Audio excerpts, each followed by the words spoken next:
দুনিয়ায় মানুষ সে একটা টিনের ঘর করছে, এখন এখানে ফ্যান লাগানো দরকার, বাতি লাগানো দরকার, সে বুঝতে ফ্যানের উপকারিতা সে বুঝলো, বাতির উপকারিতা বুঝলো, সে ফ্যান লাগাইলো, বাতি লাগাইলো।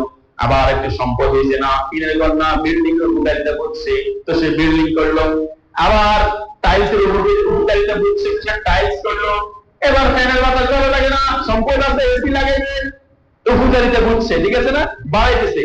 কিন্তু পরকাল জান্নাতের নিয়ামতের উপকারিতা, জান্নাত সত্য এটা বুঝি, জান্নাতের নাজ নেয়ামত এটা সত্য বুঝি, কিন্তু জান্নাতের নাজ নেয়ামত কামানোর জন্য আমল করতে রাজি না, আমল করতে রাজি না। এটা বলে আসছেন বিষয়।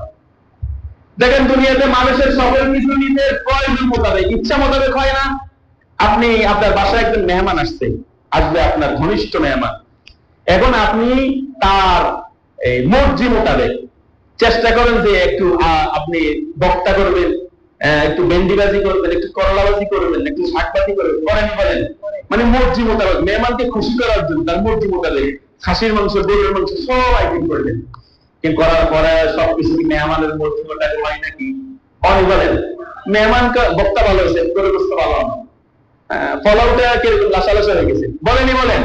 তাহলে দুনিয়াতে সকল কিছু মর্জি মোতাবেক হয় না।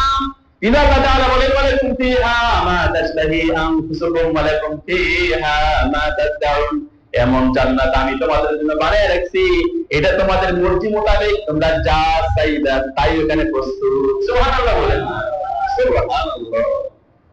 যা চাবে তাই পাবে, শুধু মনের চাহিদা, মনের মধ্যে আসার সাথে চলে আসবে।